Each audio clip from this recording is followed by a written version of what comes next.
नदीपुर गांव बहुत पुराना था। गांव के लोग कहते थे, यहाँ नदी तो बहुत देती है, पर हर किसी को नहीं। इसी गांव में रहता था हरिदास। न उम्र ज्यादा न ताकत कम, लेकिन उसकी किस्मत जैसे हर बार उससे एक कदम आगे रहती थी। हरिदास पेशे से मछुआरा था। उसके पास एक पुरानी नाव थी, जिसके तख्तों से हर वक्त पानी रिसता रहता था। जाल इतना घिस चुका था कि कई जगह से धागे उधर गए थे। फिर भी हरिदास रोज भोर में उठता, नदी को प्रणाम करता और कहता, आज खाली मत भेजना माँ। गांव के दूसरे मछुआरे जब उसे देखते तो हंसी उड़ाते। अरे देखो, किस्मत वाला आ गया। इसकी नाव से ज्यादा तो इसकी बदकिस्मती पुरानी है। हरिदास सुनता सब था, पर जवाब नहीं देता, क्योंकि उसे पता था गरीब का जवाब मेहनत होती है, शब्द नहीं। घर पर उसकी पत्नी सीता इंतजार करती। झोपड़ी छोटी थी, पर उसमें इज्जत और धैर्य बहुत था। सीता कभी शिकायत नहीं करती। चूल्हा ठंडा होता तो कहती, आज उपवास ही सही जी, भगवान कुछ अच्छा ही सोच रहा होगा। लेकिन हरिदास देखता था सीता की आंखों में छुपी चिंता। एक दिन, 2 दिन, फिर पूरा हफ्ता बीत गया। हरिदास हर रोज नदी जाता और हर रोज खाली जाल लेकर लौटता। गांव के लोग अब ताने नहीं, सीधे सलाह देने लगे।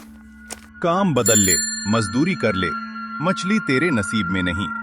हरिदास का दिल अंदर से टूटने लगा। एक दिन, पूरा दिन बीत गया। सूरज ढल गया। जाल में सिर्फ 2 छोटी मछलियां थीं। हरिदास देर तक नदी के किनारे बैठा रहा।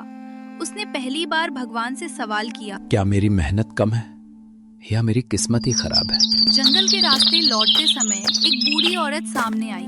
फटी साड़ी, झुकी कमर, लेकिन आंखों में अजीब सी शांति। बेटा, आज फिर खाली। हरिदास चौंक गया। उसने पूछा, अरे अम्मा, आप मुझे कैसे जानती हैं? बूढ़ी औरत बोली, जो रोज हारता है उसे भगवान खुद पहचान लेते हैं। बूढ़ी औरत ने कहा, मुझे बहुत भूख लगी है, क्या तू अपनी 2 मछलियाँ मुझे दे देगा? हरिदास के हाथ कांप गए। उसी में उसका और सीता का खाना था, लेकिन उसने बिना बहस के मछलियाँ दे दी। बूढ़ी औरत मुस्कुराई। याद रखना बेटा, जो खाली हाथ भी देने की हिम्मत रखता है, उसकी झोली कभी हमेशा खाली नहीं रहती। और वो गायब हो गई। हरिदास घर लौटा।